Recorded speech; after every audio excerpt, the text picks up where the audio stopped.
Welcome back to Life's Deceit with me, your girl, Jen Simpson. How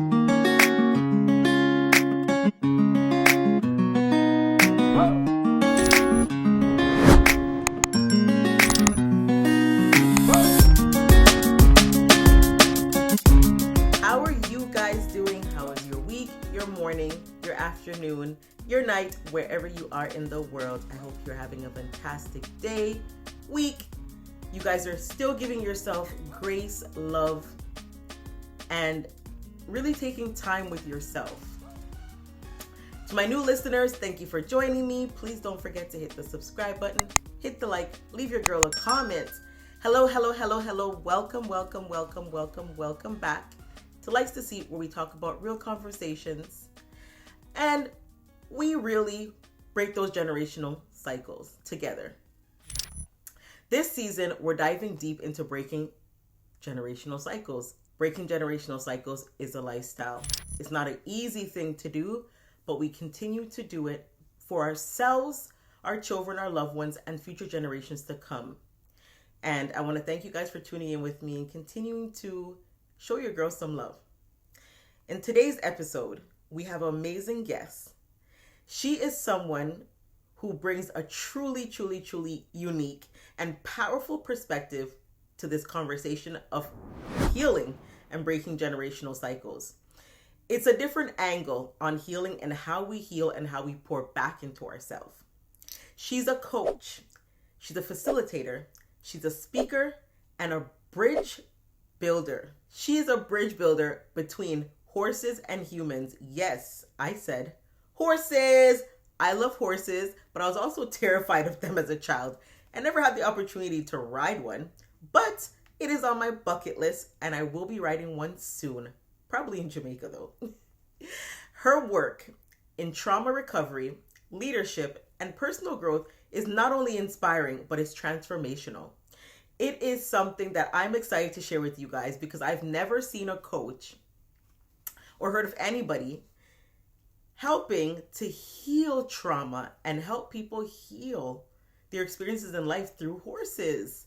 I've never heard of it, and I am excited to dive deep down in with her and really talk about what she does and her purpose and her assignment and calling in life. So guys, please welcome with me the incredible lady, Carmen, to the show. The quality of our relationships will make or break everything that we do in life. And that's absolutely true with the horses as well. At Horse Sense North, we partner with horses to provide personal growth, leadership and team development, and trauma recovery work. And we do that in a way where there's no riding, and horses are really our teachers in a lot of that.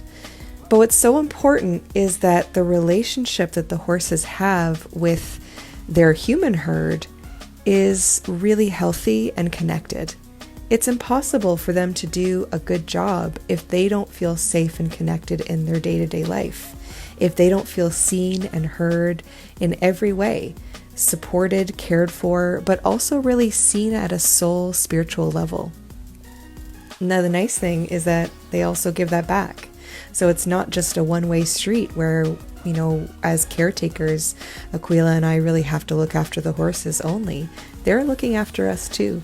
And I think that's why it makes the work so impactful with clients, because the horses are used to that very mutually respectful, mutually beneficial relationship, and they offer that to others as a consequence. Carmen is not only a friend of mine now, but she is a woman walking in her purpose and calling.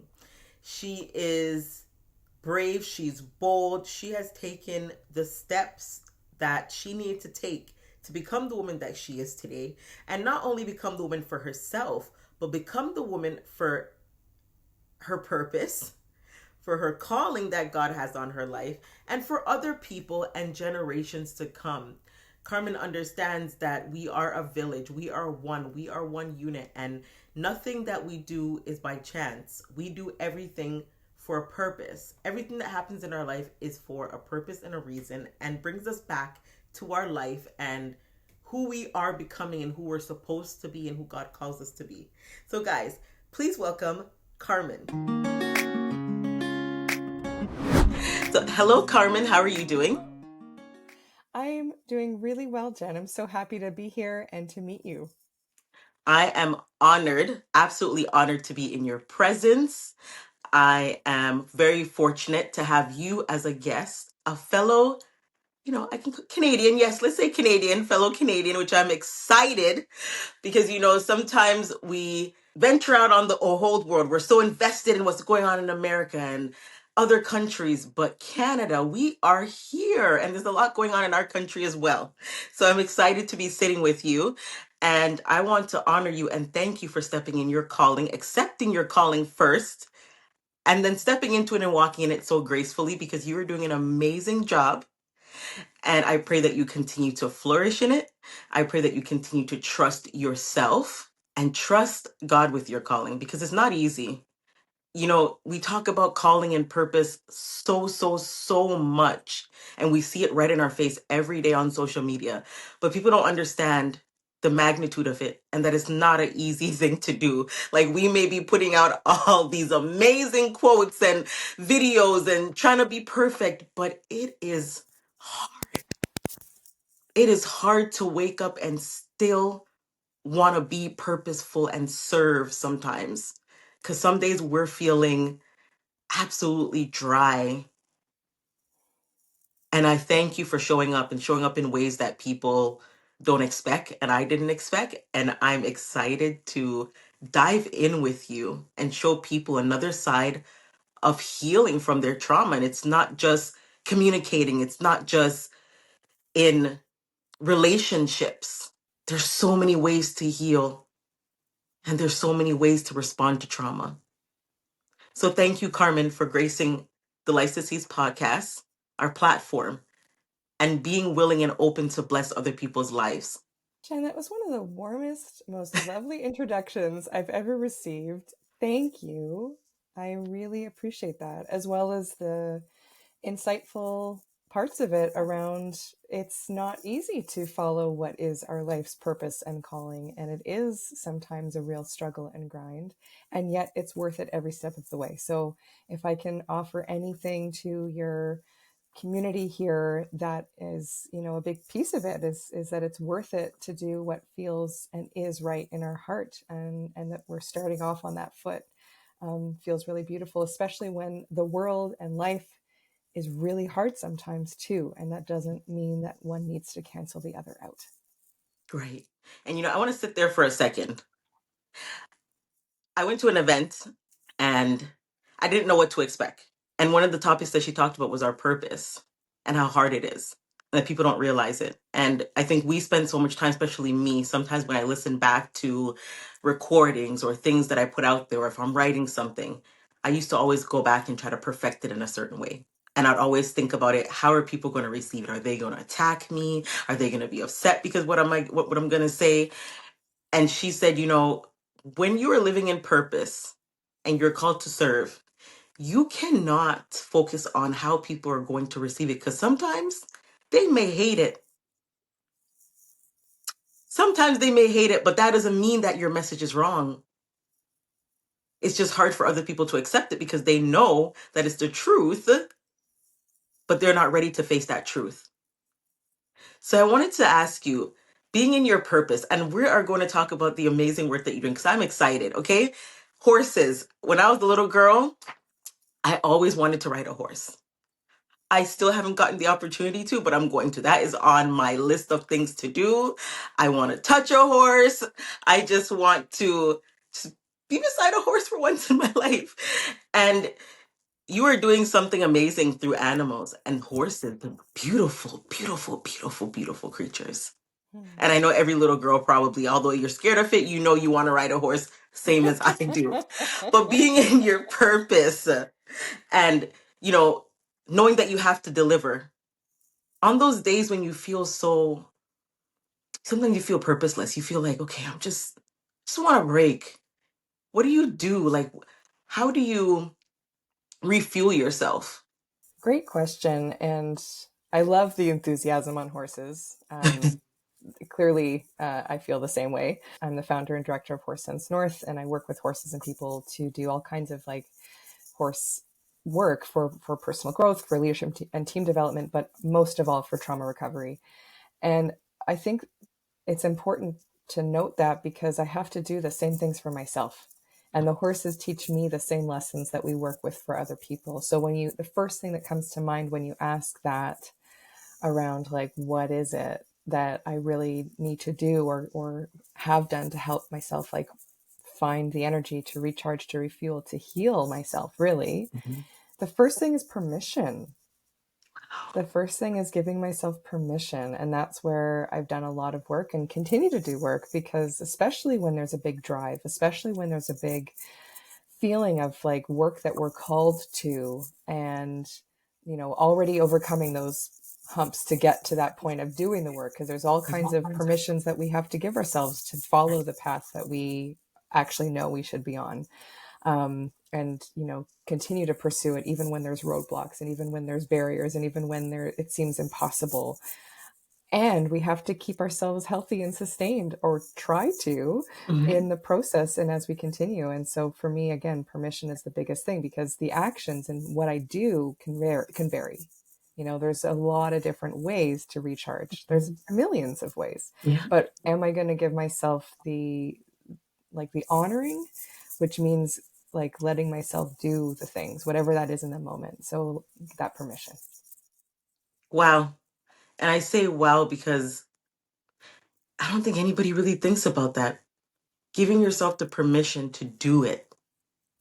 That is a very interesting thing, because we don't always give ourselves the permission. We don't even give ourselves the permission to be ourselves. Like we don't give ourselves the permission to be ourselves.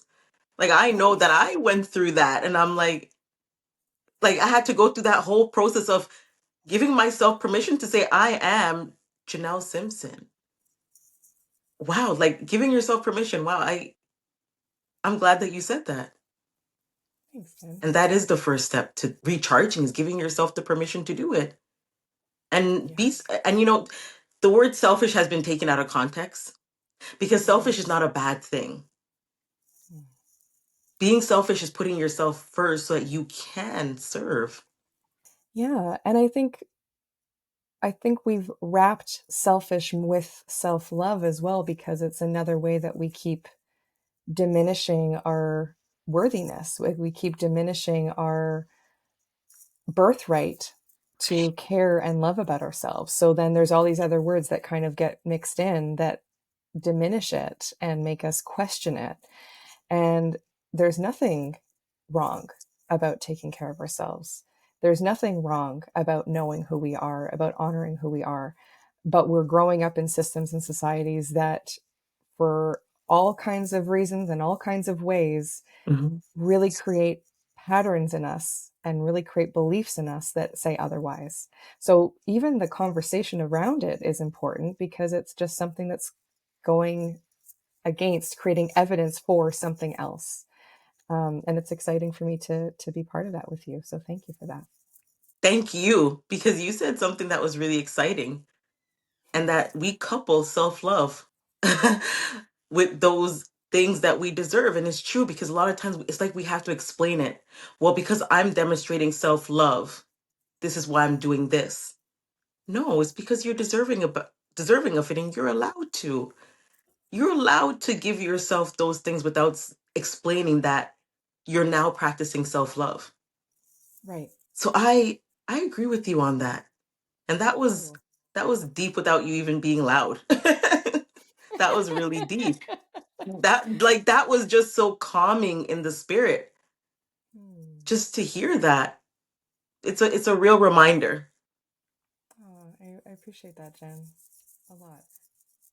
So, Carmen, you are a coach, a facilitator, speaker, and a bridge builder between horses and humans. You know, when we are in our careers now as adults, I like to take a step back and look at myself and remember when I was a child. What did I want to be when I was a child? And am I that person today? And I want you to take me and our listeners back to who Carmen was as a child.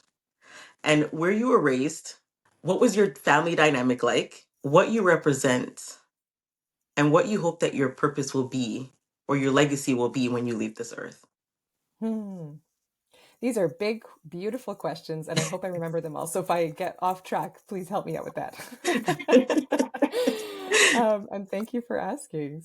Well, I grew up in Montreal, and I was not around horses. I had a few horse experiences, but they weren't at all really part of my life. I knew nothing. The family dynamics that I grew up in, the home that I grew up in, was complicated, as Mhm. so many homes are. There was a lot of hurt people hurting people.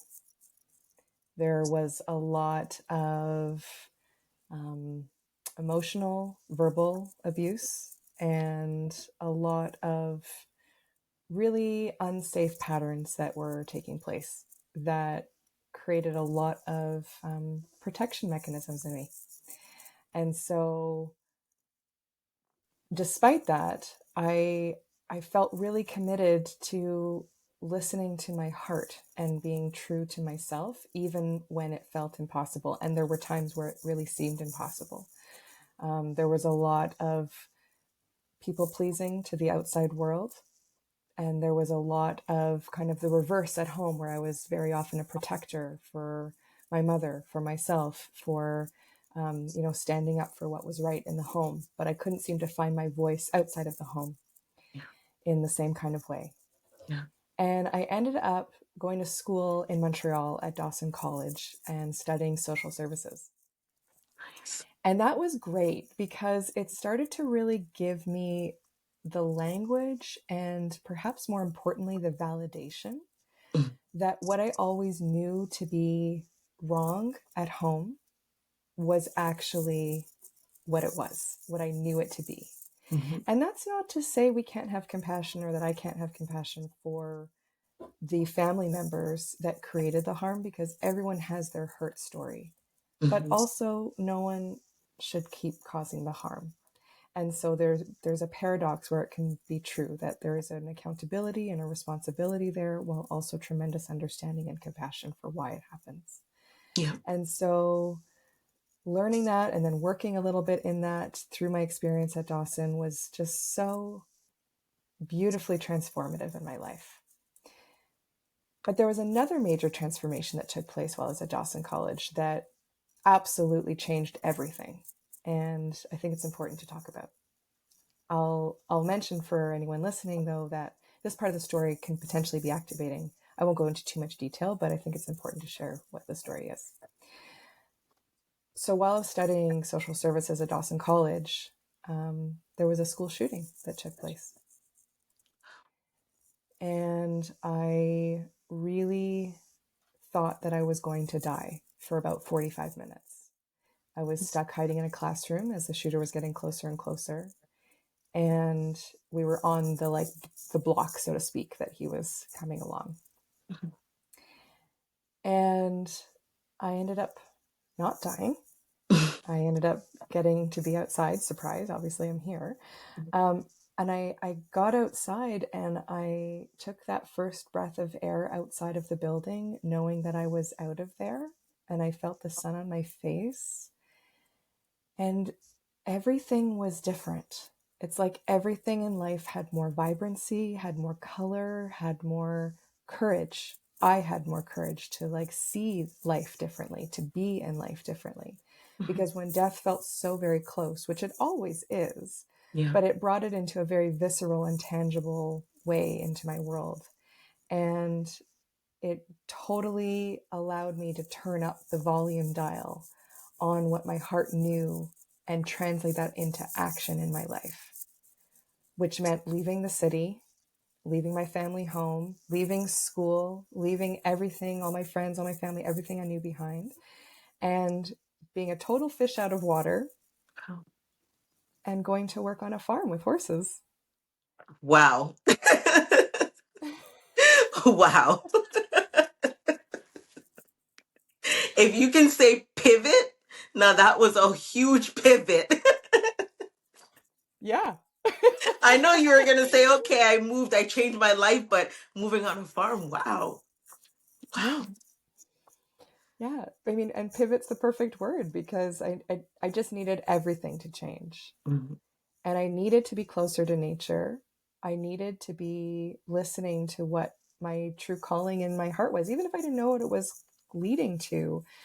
I just had this feeling that it wasn't in the city. And I had this feeling that I should just follow this kind of like almost like a little whiff of a different something. I didn't even know what the Yeah, something was. yeah. And following that path one step at a time, never really knowing what the next step after the next step was, but just one next step at a time led me to the life that I have today, which is I went to that farm. I was a volunteer. I exchanged my volunteer work for room and board. And I thought I was going to be there 2 weeks. I ended up being there almost 2 years. Wow. I had a lot to learn, both of what to do and what not to do. That opened the door to an apprenticeship. So I ended up becoming a farrier, which is someone who takes care of horses' hooves. And so now I'm going from taking care of 24 horses to working with thousands of horses in a way that's really intense, because when you're working on a horse's hoof and taking care of their feet, kind of like an unofficial foot doctor for horses, Mhm. just to put in context, the insurance rates are the same as military, because you can literally get kicked out of the business and out of life anytime. It Mhm. can be very dangerous. It's very physically demanding, but it's with these amazing beings who, although are very powerful and potentially risky, especially in that kind of role with them, Mhm. they're not malicious. They're just really honest, and they're not masking, and they want to feel safe and they want to feel loved just like we do. Just like we do. And so learning to be with them in a way where I could get my job done safely and also have a positive relationship, so the next time I saw them, they were happy to see me and not miserable, is one of the best educations, if not the best education of my life, is working with all these horses, because they really taught me about relationship, not only with them, but with myself. Because the way that I'm showing up with them is going to completely dictate how my relationship with them is going. Mhm. And then that started to transform how I was in other relationships in my life with humans. Mhm. And it brought me back around full circle to my roots in social services. So although I had left Montreal going like, I'm done with I'm people. done. Yeah. Done with the world of humans. That was too much for me. Too much for me. I'm happy to be mostly animal and nature focused now. The horses brought me back around to people. And so about 10 years ago, a little more now, I became a coach and facilitator to kind of bridge those worlds. So I could have people who didn't have the horse experience that I did and didn't have to go through the trials and tribulations and dangerous parts of that so that they could have safe horse experiences that could also teach them about relationship with self and others, that could also be a powerful transformational healing experience Mhm. in a protected way. And what would you say you represent? What I represent, I guess, would depend on the person, but Mhm. what I intend to put out into this world energetically and through my work and everything, um, I really believe that there's a paradox of strength and vulnerability that the horses hold, that they're teaching us how to hold also. And so, what I hope to represent in this world is that we can be both powerful and gentle at the same time, that we don't have to sacrifice one for the other, and that it's not one and then the other. It's that we need both together operating in the same moment. I agree. Operating in the same moment. Yeah. And what do you pray and hope that your legacy will be when you leave this earth? I hope that I contribute to a legacy of courageous kindness, where change is more accessible through a heartfelt, grounded approach. And that there's a lot of change needed in our world, way Yes. more than one lifetime could ever really do. even if all of us were doing it all together. Yeah. Yeah. And yet, I really believe that a drop in the bucket is a really important drop. And so I want my drop in the bucket to be about really courageous kindness that can change everything. You're doing an amazing job. And it's funny that you said that you compared, you find that comparison between horses and us because people see horses as scary. I would love to ride one, but they look scary. They're big, and the way they kick up their legs and everything, it's scary. And I think it's the same thing with humans. We see people and we automatically think, okay, stranger danger, scary. But we're allowed to be strong, but also compassionate, which is a big part of what's missing in this world is compassion. Yeah. And we see so much strength, everybody flexing, everybody, you know, abusing their power, and the lack of compassion. It's like it's non-existent. Yeah. It's it's really sad to see, but you being that piece of light and reminder to for people, you're doing a great job. I can feel your presence, your spirit. You have a very gentle spirit and it's warm. So you are doing a great job and that legacy is present already. It's really present already. You Thank you. know, we talk about trauma a lot. And now it's so vigilant because we have social media and we can just jump on social media and put something out and then everybody just runs with it. The word trauma, trauma, trauma, trauma, trauma, trauma is everywhere, right? And I think it's important for people to really understand what trauma is because trauma comes in different forms and shapes.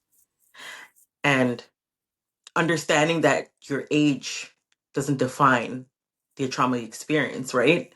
So you talk about your childhood, living in an abusive household or seeing abuse. How would you explain or define abuse? Mm, that's a great question. I'm sure that there's people who would have a more official and better definition, but what I would say to you in this moment is that it's when we are using our power over someone else and doing it in a way that is causing harm. Mhm. I understand that there are situations of power over that are necessary. You know, a parent and a child, sometimes the parent needs to pick the child up and make sure they don't get run over by a car. You know, Yeah, that's yeah, of power course. over in a good Hmm, way. hmm, hmm. Yeah, yeah, yeah. But there's so much power over that it's done, whether it's parent to child or anywhere in our society and world, that truly causes harm, that doesn't see the other person as a being to be respected and honored, that even if there's challenges to work through, that they can be worked through with respect and compassion, back to that Hmm. word. That's that word. um, Back to that word, that's it. But where we're using our power in ways that are to make ourselves feel bigger and they feel smaller for whatever reason, Hmm. even if there's compassionate reasons we can have for people slipping into that, because that's also very often a trauma response. Yeah. um, but that doesn't mean that it's okay. And so doing things that make us feel like we are then like for the abuse to take place toward us, we would maybe feel like we have lost our voice. Maybe we feel like we are not worthy, we're not significant, we're not deserving, you know. And we can have those internalized monologues without someone causing harm to us, but it Hmm. usually started because someone did cause harm. So it's just that perpetuation of harm. And it could be in really small ways that are seemingly not that bad, and we don't want to label it as abuse, but it still is, even if it's not in a way that needs, you know, the whole 9 yards of response. It can just be, oh no, I don't receive that, or I don't accept that, you know. Or we ask a question like, oh, what was your intention in saying that, you know. So that it's not, doesn't have to be about going back and forth to hurt the other person to help them, like force them to see it. It can be just like in calling them in, of invitation of, hey, do you know that how that was received maybe wasn't how you intended it, but it still hurt me in some way, all the way to just a hard and firm no. and having those really healthy, empowered boundaries to just stop that, whatever fill in the blank abuse, whether it's emotional, mental, physical, spiritual, whatever it is that's creating a bit of fracturing or a lot of fracturing inside of who we are, and putting up resistance against that. And demonstrating again that word compassion. Mm-hmm. And, you said something that really brought me back to my childhood for a second, because as you're explaining it, I'm like, oh my gosh, this sums up everything that I've been feeling now as an adult. It's like, I say trauma and healing. Healing it's a complete journey. Like, it's a journey that you never really, there's no end point to that journey. As you go through life, you're healing, right? Because you find little things that trickle up and just seeps through the cracks, and you're like, okay, I didn't even know I had that feeling there. I didn't even know that area of my life needed attention, right? So you said something, and I'm thinking about it like, oh my gosh, this explains me and my brother to the T. And it's giving compassion to the person who contributed to that abuse, that harm, that traumatic childhood, right? And that doesn't mean giving them compassion dismisses what they did, right? And it doesn't mean that we're saying, okay, what you did was warranted because you were going through this. So the effect of what you did, it doesn't matter. It's okay. No, no, no. I'm giving you compassion because I understand that you were in a certain season in your life where you weren't able to do better, or you weren't able to be there for me. So it's interesting that you said that, because I said it yesterday, but I didn't use the word compassion.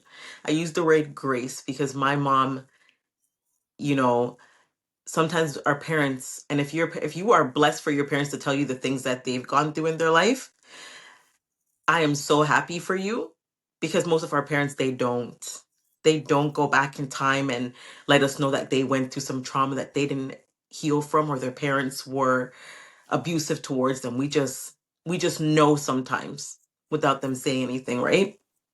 So I was thinking about my mom as you said that, and I'm giving her so much the word compassion, because I feel so bad for her, in a sense, because I had the opportunity to heal, but you haven't had that opportunity yet.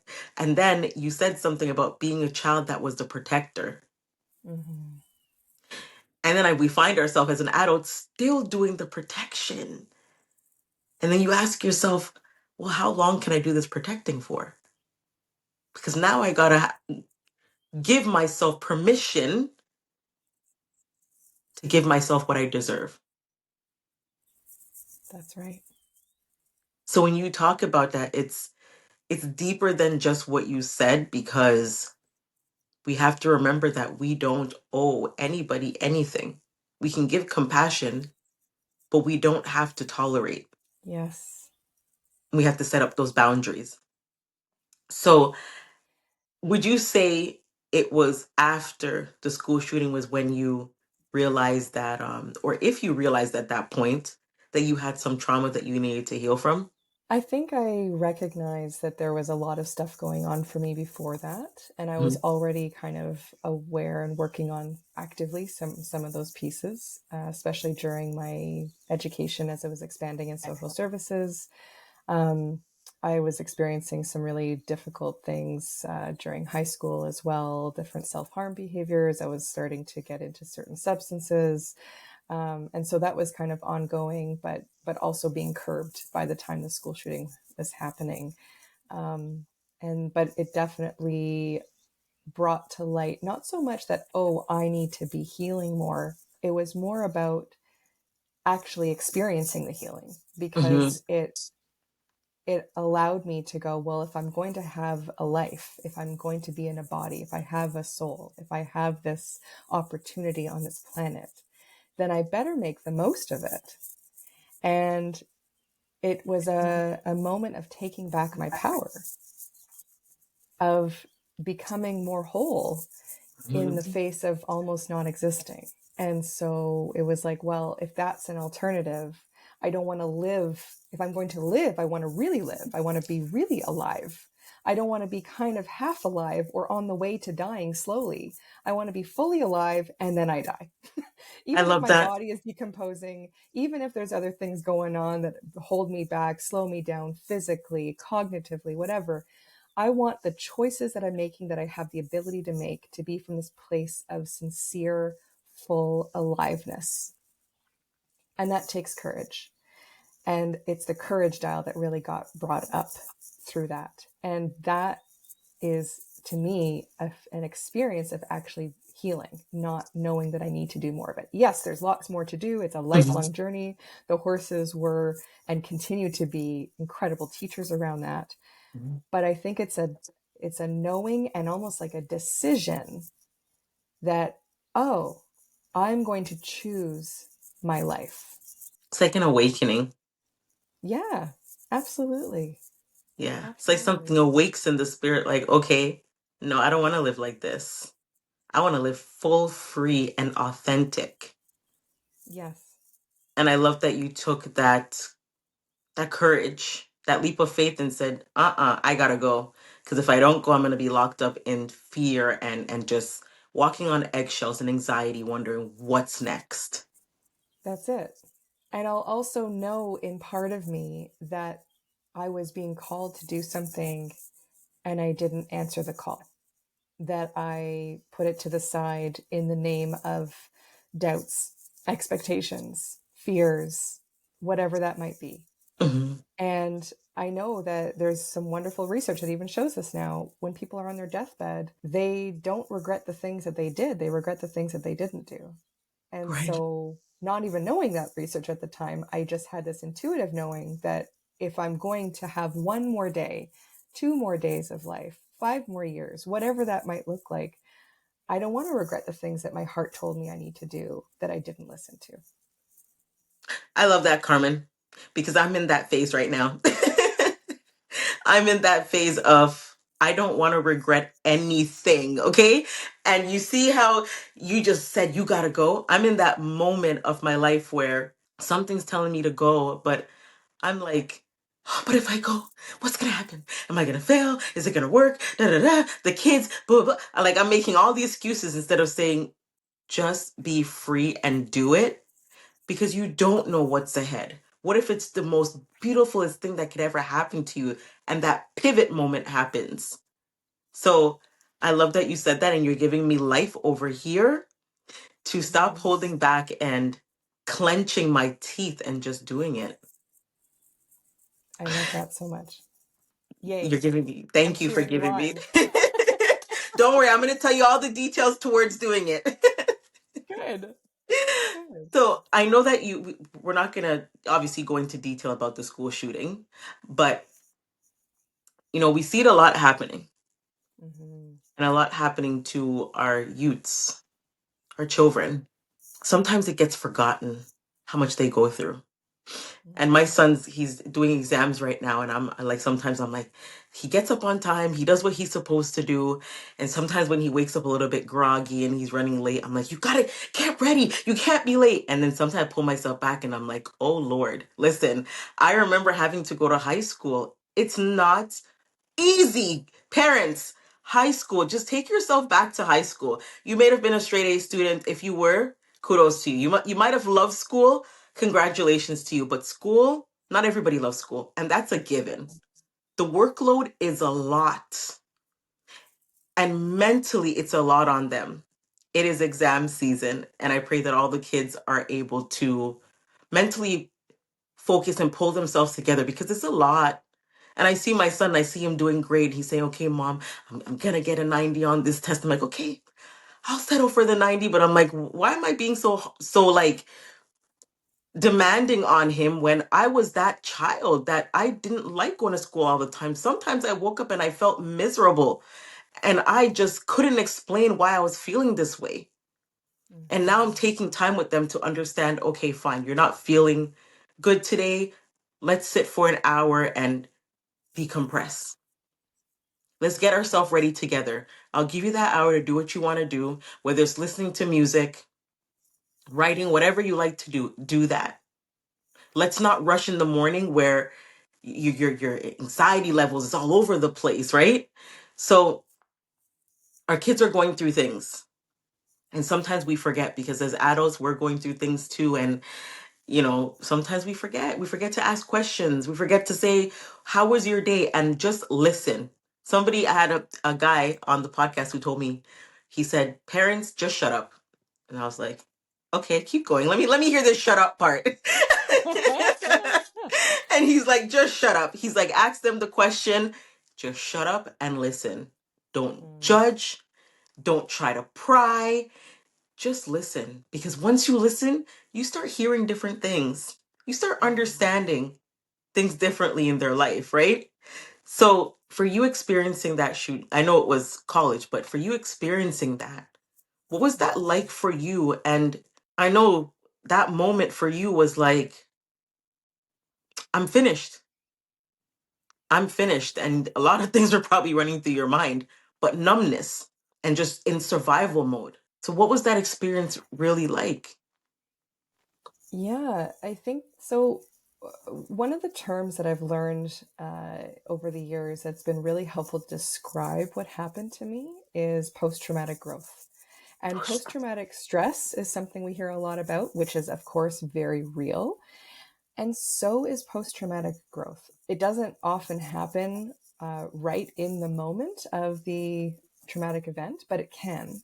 And for me, that's what happened. And it continued to happen, and it's continuing to alchemize and kind of transform in my life. I'm continuing to look at that moment as that pivot point without ever glorifying it, without ever wishing it could happen to anyone else, without ever going, thank you for that moment, because I would never say thank you for that moment. Right. There was way too much violence and harm with that. And I really do appreciate that I was able to lean in to an opportunity that I don't know how else to say it, that my soul, that my spirit had in that particular instant, where there was escalating fear and panic in the classroom as we're all hiding under the desks. And I was sitting next to two of my friends, and everyone was crying and trying to stifle their cries or having whatever panic reactions were coming up.